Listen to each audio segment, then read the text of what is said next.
Hey guys, welcome to my channel. Today we're going to be talking about three dividend king stocks. We've normally heard about aristocrat dividends, but today we're going to be talking about three dividend king stocks. And what dividend king stocks are, basically they are dividend paying stocks that have been paying dividends for over 50 years and they've been growing gradually. So I'm very excited about this, and I'm going to go ahead and show you my top three picks, which three stocks I believe are going to be doing very well based on their dividend yield. So my first one is going to be Federal Realty Investment Trust, and they've been paying a 5.34% dividend yield. And Federal Realty is a recognized leader in the ownership and operation and redevelopment of high quality retail based properties located primarily in major coastal markets from Washington, D.C. to Boston, as well as San Francisco and Los Angeles. Long term sustainable growth through investing in densely populated, affluent communities where retail demand exceeds supply. And they have 105 properties. They include approximately 3,000 tenants and 24 million square feet and over 2,600 residential units. Federal Realty has increased its quarterly dividends to its shareholders for 51 consecutive years, the longest record in the REIT industry. So Federal Realty is an S&P 500 index member, and its shares are traded on the New York Stock Exchange under the symbol FRT. So before we go into the dividends, I'm going to go ahead and give you guys the chart here, guys. This is the 1 year chart, and you can see that it's pretty bearish after the sell-off in March. You can take a look here how everything just went down. It went down here from 125 all the way down to like around $66. And that was the fear that the pandemic that was caused by the coronavirus created a lot of these people not wanting to pay their mortgages or their rents or their leases, and so it caused a lot of problems in the real estate industry. However, I think that eventually we will see it come back, and I think that we will see a turnaround on this. But right now it is bearish, and you can see that the 200-day moving average is around 109, and right now over here it's 97. The 50-day moving average is around, let's just say 80. So it's roughly trading where the 50-day moving average is when you look at the 1 year chart here. If we go back to the 2 year, we can see that it's trading way, way, way below that mark. And I just want to move my camera here so you guys can see the RSI strength here, guys. It's around 43, and it's been trading around higher than that, close to around 56. So the strength right now is very low. The momentum is going down, and you can see the moving average convergence divergence is very low. It's in the negative range, which means that it's undervalued in my opinion. And I think that the moving average is, the price is down, but I think there's a great momentum for this thing to pick up and grow much higher than where we are right now. And if we take a look at the dividends here, so I'm going to take this dividends that I have here from the payout of $4.24, which is a payout ratio of 87.95% and a growth rate of 4.64%. I'm going to do an analysis and show you guys how we can use the dividend discount model. So this is something that is very, very essential to use if you really want to do some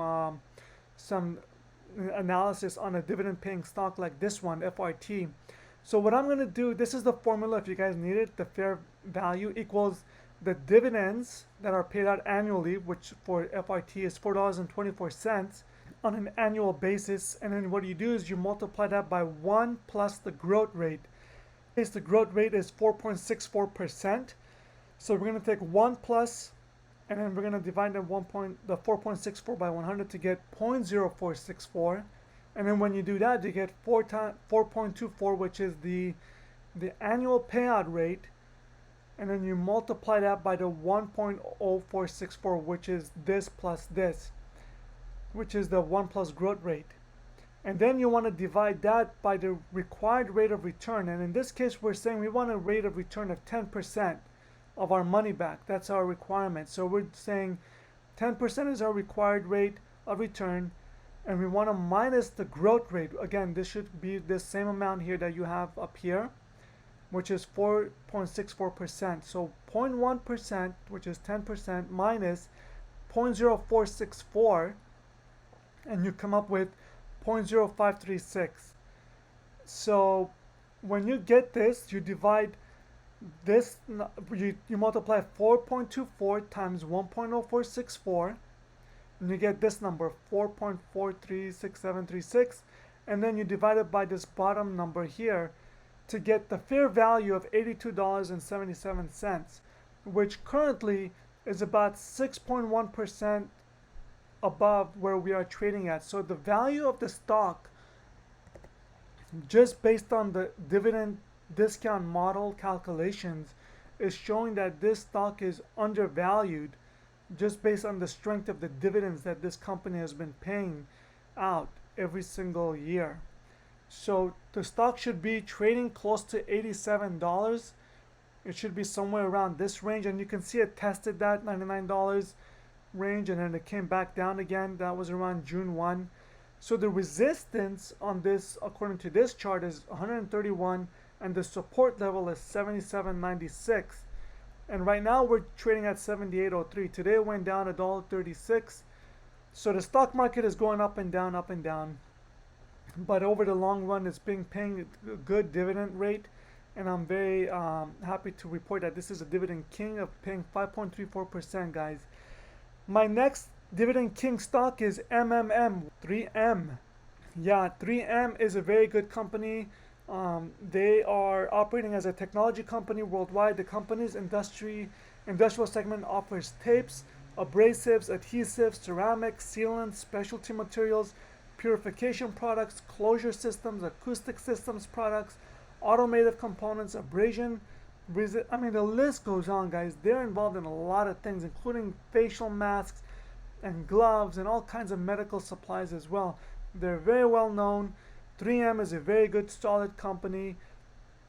And we can see that according to the chart here, the support level is 163 and the resistance is at 170. And so we just touched the line right here, guys, the 50-day moving average and the 200-day moving average of 157, 159, and then it just bounced back up to 163 where we are at right now, 163.15. And today it went down $2.55. And you can see here from just looking at the RSI, it's at around 50, and it's been trading a little higher than that, around 56, but today it looks like the strength went down, and the moving average divergence is around 2, which again is pretty low for this type of company, because it's been trading at a little bit higher than that over here, and it was way low over here during March. So we could see a good turnaround on this. For the short term, it could be bearish, but in the long term, it looks like this is a very solid case for this stock to go high, based on the dividends model. And then let's go do the calculations. So I'm going to plug in all the numbers. I'm not going to explain it. I got the 588 from here, the annual payout, 1 plus the 10.99% for the 5-year dividend growth rate. And then my required rate of return is 14% minus the 10.99% dividend growth rate. And we're coming up with the fair value based on the dividend discount model of $216.82, which is a 33% increase from where we are currently. So I think that this stock right here has a long way to go. I think it's going to go way up to the $216 range. And my third dividend stock that I'm really bullish on is Coca-Cola. Obviously everybody knows Coca-Cola. They are involved in a lot of beverages, of course, not just Coca-Cola. They have a lot of soft drinks, water, enhanced water, sports drinks, juice, dairy, and plant-based beverages, teas and coffees and energy drinks. They have a lot of products, so they're involved in a lot of things, not just Coca-Cola. But Coca-Cola has been strong for a very, very long time. So based on this model here, based on the chart, again, we are trading at way below the 200-day moving average and the 50-day moving average of 46.74. It's a little higher than the 50-day moving average. strength here. The RSI strength is at 58, which is very strong. It's been going up, and the moving average convergence divergence is at 1. So anytime you want to be close to the 1 to 2 range on the MACD whenever you're looking at these things. And so the stock is very bullish today. It lost 19 cents. I have this stock personally. And let's take a look at the discount model, dividend discount model. So right now it's paying 3.27% on its dividend yield, $1.64 on an annual payout rate. And when we plug in the numbers and we want a 9% rate of return, we're seeing here that the price of this stock should be trading at $57.95, which is about 16% higher than where we are right now, where the stock is $49.99. And we should be close to $57, $58 on this stock. The resistance is $54, but I think we can easily go higher than that. I think we can easily pass the $60 mark where it was before the pandemic started to take its toll on the whole stock market. But these are my picks, guys, based on a dividend yield discount model. Let me know what you guys think. These are called the Dividend Kings. I have a whole list of them. There's about 33 to 32 stocks that are considered dividend kings, and these are my top 3 of the dividend paying stocks. And I just want to know what you guys think about my analysis with these fair value stocks using this formula. I would greatly love to hear what you guys have to say. If you guys have a different opinion, that's fine. I just want to hear it. Let me know. And if you guys like videos like this, please give it a thumbs up and like it. It just helps my YouTube channel to grow and to have it to go to other people who are interested in watching videos like this and to get educated. So I greatly appreciate it, guys. I will see you guys in the next video. Thanks for watching.